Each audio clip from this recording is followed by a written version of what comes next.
عندما تضيق بك السبل ويثقلك التعب، اعلم أن الله يناديك لتقترب، فالعبادات لم تشرع إلا لتكون مرفأ لروحك المنهكة وملاذا لقلبك الحزين. ثق يقينا أن خلف كل ألم صبرت عليه عطاء يبهر حواسيك وينسيك مرارة الماضي، فالله لا يخلف وعده حين قال: وبشر الصابرين. من أراد نيل الفردوس فليعمر لياليه بركعة في خفاء لا يعلمها إلا الله، تكون له نوراً وأنيساً يوم العرض. ما اجتمع محبون على ذكر الله إلا تنزلت عليهم السكينة وغشيتهم الرحمة وحفتهم الملائكة وتباهى الله بهم في الملأ الأعلى. رغم قصر أعمارنا إلا أن الله منحنا أبواباً للخير لا تغلق، وأعمالاً يضاعف أجرها أضعافاً كثيرة، فالسعيد من اغتنمها. بالاستغفار تفتح الأقفال وترزق من حيث لا تحتسب، وتتبدل أحزانك سعادة. استغفر الله العظيم وأتوب إليه. مواسم الطاعات كصيام يوم عرفة هي هدايا ربانية لمحو السيئات وتجديد العهد مع الله، فلا تفرط في تكفير ذنوب العام. سبحان من يذكرك إذا ذكرته، ويزيدك إذا شكرته، ويكفيك إذا توكلت عليه. ردد دوما: لا إله إلا أنت سبحانك إني كنت من الظالمين. قد نبتسم والهموم تحيط بنا، ليس غفلة منا، بل إيمانا عميقا بأن من خلق العسر قد خلق معه اليسر وأمرنا بالثقة. عش حياتك بين صلاة أديتها وصلاة تنتظرها، وصل صلاة مودع، فمن استشعر قرب اللقاء أخلص في الركوع والسجود. ما أجمل أن تبدأ يومك بالاعتراف بالفضل، شاكرا لله أن رد إليك روحك وعافاك في جسدك وأذن لك بذكره في يوم جديد. كما يعلو الصدأ الحديد يعلو الذنب القلوب، ولا جلاء لهذا الصدأ إلا بفيض مستمر من الاستغفار والندم الصادق. كل ما تأخر عنك في حياتك هو لحكمة إلهية بالغة، فلا تحزن على ما فات، فلطف الله إذا حل قلب النقمة نعمة والعسر يسرا. نقاء القلب ليس سذاجة، والتغافل ليس غباء، بل هي تربية ربانية تهدف لبقاء الود وستر الزلات، اقتداء بيوسف عليه السلام. قمة السعادة ليست في الماديات، بل في الطريق الذي يجمع لك سعادة الدنيا والآخرة، وهو طريق الالتزام والقرب من الله. إذا أردت أن يكلمك الله فاقرأ القرآن، واجمع قلبك عند تلاوته كأنك المخاطب الوحيد بهذا الوحي العظيم. كن كيوسف، لم يغيره السجن ولم تطبره السلطة، فالمعدن الأصيل يظل محسنا مهما تبدلت عليه الظروف والأحوال. أجمل ما في الحياة أخوة في الله، يتذكرونك بالدعاء في ظهر الغيب، فتسري مشاعرهم في روحك كبرد الماء على الظمأ. من وجد الله فماذا فقد، ومن فقد الله فماذا وجد. إن المستأنس بالله جنته في صدره، لا يضره ضيق الدنيا ما دام ربه راض عنه. إلهي، إن قصرنا في حمدك فاعف عنا، وإن غرقت نفوسنا في الدنيا فردنا إليك ردا جميلا، واجعلنا ممن تناديهم الملائكة: ادخلوها بسلام آمنين. كل تسبيحة تغرس لك نخلة، وكل تحميدة تملأ ميزانك، فأكثر من سبحان الله وبحمده، فهي خفيفة على اللسان، ثقيلة في الميزان، حبيبة إلى الرحمن. في اللحظات التي تشعر فيها بفراغ الروح وضيق الصدر ليس لك ملجأ إلا الاستغفار، فمن لزمه جعل الله له من كل هم فرجا ومن كل ضيق مخرجا. كما تبحث عن الماء البارد في هجير الصيف، ابحث عن ري قلبك بذكر الله، فذكر الله هو النعيم المعجل في الدنيا قبل الآخرة. تذكر دائما حكمة الحسن البصري: نفسك إن لم تشغلها بالحق شغلتك بالباطل، فاجعل وقتك مغمورا بطاعة الله لئلا تسرقك الغفلة. قف مع نفسك وقفة صدق وحاسبها قبل أن تحاسب، فلا يراك الله في مكان قد نهاك عنه، ولا يفتقدك في طاعة قد أمرك بها. إن كان الله معك فمن ذا الذي تخافه، وإن كان الله عليك فمن ذا الذي ترجوه. الأمان كله في كنف الله، والضياع كله في البعد عنه. في يوم الجمعة وليلتها ارفع مقامك بكثرة الصلاة على النبي صلى الله عليه وسلم، فهي نور في القبر وسبب لغفران الذنب وكفاية الهم. أجمل الأدايا ليست مادية، بل هي دعوة صادقة بظهر الغيب: الله يرعاكم وفي الجنة نلقاكم، فهي تربط القلوب برباط سماوي لا ينقطع.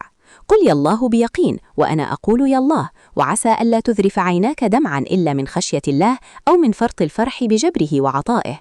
يا ابن آدم، لقد استنفدت جهدك في طلب الدنيا وهي فانية، فمتى تبدأ رحلة الطلب الحقيقي للآخرة وهي باقية؟ عام يقترب من الرحيل وصحيفته توشك أن تطوى ولن تفتح إلا يوم القيامة، فاجعل مسك ختامها استغفارا يمحو ما سلف من تقصير. طابت أيامكم بذكر الله، وأسكنكم الله في الدنيا مقام الطاعة، وفي الآخرة المقام العالي في جنات النعيم بجوار الأنبياء والصالحين. جهازك الذي تمسكه الآن قد يكون حجة لك أو عليك، فاجعله بابا لنشر الخير، واذكر ربك من خلاله تنال الرضوان والمثوبة. كلمة التوحيد لا إله إلا الله هي طب القلوب ونورها، ذكرها يمحو الذنوب ويجلو الهموم ويفتح أبواب السماء. ذكر الله يرضي الرحمن ويطرد الشيطان ويذهب الأحزان ويملأ الميزان، فمن أراد انشراح الصدر فعليه بالذكر الدائم. رب أنمحنا قلوبا مبتسمة رغم الأوجاع، مغمورة بالصبر الجميل، لا تضعف أمام فتن الدنيا ولا تنحني إلا لعظمتك. مضى الكثير من العمر وفات ما فات، فاغتنم ما بقي من أنفاسك وبادر بالتقوى قبل أن يدركك هادم اللذات. اللهم اجعلنا ممن يقال لهم عند الموت: أبشعوا بروح وريحان ورب غير غضبان، واجعل الفردوس دارنا ومستقرنا. كما حفظ الله كتابه من الضياع، نسأله أن يحفظ قلب من يقرأ القرآن، وأن يجعله نورا يمشي به بين الناس. أروع القلوب قلب امتلأ بخشية الله، وأجمل الكلام ما كان ذكر لله، وأنقى حب هو ذاك الذي اجتمع وافترق في الله. عندما تشعر بضعف قوتك وقلة حيلتك، ردد: لا حول ولا قوة إلا بالله، فهي ليست مجرد ذكر، بل هي اعتراف بالتبرؤ من حولك إلى حول الله، وهي كنز من تحت العرش. من أراد أن يعمر داره في الجنة فليقول سبحان الله والحمد لله ولا إله إلا الله والله أكبر، فبهن تغرس الأشجار وتبنى القصور. أبواب الخير مشرعة والعمل الصالح فيها مضاعف، فاجعل لك في كل باب بصمة وفي كل طريق حسنة، فالعمر قصير والرحيل قريب. نقاء القلب ليس عيبا بل هو رفعة، فالتسامح ليس ضعفا بل هو قوة تتجلى في الصمت والتربية والعبادة طلبا لمرضاة الله وحده. هذا الجهاز بين يديك هو وسيلة لرفع رصيدك من الحسنات، اجعله منبرا للذكر ومرسالا للخير وشاهدا لك لا عليك يوم الحساب. ليلة الجمعة هي عيد لقلوب المؤمنين، فأكثر فيها من الصلاة على النبي صلى الله عليه وسلم ليزداد نورك، واجعل سورة الكهف بوصلتك للوصول إلى ضياء الأسبوع. إذا حصرتك الهموم من كل جانب، تذكر أن الله يريد أن يسمع صوتك في الدعاء، فالمحن ما هي إلا رسائل شوق من الخالق للعبد ليعود إلى رحابه. من استيقظ وقلبه ممتلئ بالحمد غمر يومه بالبركة، فقولك الحمد لله الذي عافاني في جسدي هو أول مفاتيح الرزق في صباحك. أجعل لك ركعتين في سكون الليل لا يراك فيهما إلا الله، تكونان لك نورا في ظلمة القبر وشفاعة يوم يفر المرء من أخيه. إذا أردت أن ينتفع قلبك بالقرآن فألق سمعك وأحضر قلبك كأنك تخاطب من تكلم به سبحانه، فهو رسالة الله الشخصية إليك. كن محسنا حتى لو لم تلق إحسانا، فإحسانك هو تعبير عن معدنك لا عن معاملة الآخرين لك، والمحسنون في كنف الله ومحبته. من لزم الاستغفار في كل حين جعل الله له من ضيق صدره اتساعا ومن تعسر أمره تيسيرا، فالاستغفار هو الممحي للذنوب الجالب للكروب. أعظم الأمان أن يجمعنا الله في جنة قطوفها دانية كما جمعنا في دنيا فانية، فالصحبة الصالحة هي السند في الطريق إلى الله. في زحمة الحياة وعطش الأرواح لا يروي الوجدان إلا ذكر الله، فهو الماء الزلال الذي يثلج الصدر ويرد للنفس صفاءها. اللهم أخرج من قلوبنا حب الدنيا الذي يلهينا عنك، وارزقنا شوقا إلى جنتك ورؤية وجهك الكريم، واجعل خير أعمارنا أواخرها. التفاؤل في عز الأزمة هو أعلى مراتب الإيمان، لأنك تؤمن بأن بعد العسر يسرا، وأن مدبر الأمر لا يترك عبده للضياع.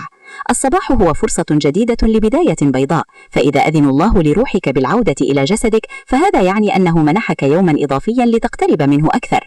السعادة ليست في كثرة العرض بل هي طريق الالتزام، فمن وجد السكينة في صلاته وذكره فقد ملك الدنيا وما فيها.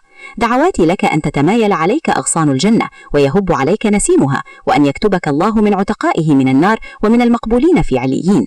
أجعل ذكر الله رفيقك والقرآن أنيسك والتقوى زادك، فمن عاش لله كفاه الله هم الدنيا والآخرة وجعل عاقبة أمره يسرا. تأمل في جمال خلق الله من حولك، فخضرة الشجر وجريان النهر رسائل صامتة تخبرك أن الذي يحيي الأرض بعد موتها قادر على إحياء الأمل في قلبك المنكسر. ما أجمل أن تنفرد بنفسك في مكان هادئ، ترفع يديك للسماع وتترك لقلبك العنان، فالله يسمع زفير ألمك قبل أن تنطق به شفتاك. اجعل قلبك كالنهر الجاري، لا يحمل حقدا ولا كدرا، يغسل هموم العابرين بابتسامة، ويستمد نقاءه من فيض القرب من الله. الصلاة ليست مجرد حركات، بل هي واحة غناء تأوي إليها الروح لترتاح من لغوب الدنيا وضجيج البشر. اجعل ذكر الله يفوح من لسانك كما يفوح عطر الزهور في البساتين، فبذكره تطمئن القلوب وبحمله تدوم النعم. السكينة التي تشعر بها بعد الدعاء هي بريد الله إليك، يخبرك فيها أن حاجتك قد سمعت، وأن الفرج قد أزف موعده. كن كالشجرة الثابتة، جذورها في أرض العمل والسبب، وفرعها في السماء التوكل والرجاء، ولا تخشى عواصف الحياة ما دام ربك يرعاك. نور الوجه ليس من أدوات الزينة، بل هو أثر لركعات في جوف الليل، وسجدات أطلقت فيها الدموع شوقا للقاء الرحمن. كلما شعرت بضيق الأرض تذكر أن بساط الدعاء يتسع لكل أمنياتك، فابسط كفيك لمن لا يرد يدا رفعت إليه خائبة. الحمد لله الذي ستر القبيح وأظهر الجميل، فلو علمت ذنوبنا ما جلس إلينا أحد، فاجعل شكرك للستار توبة نصوحا. القلب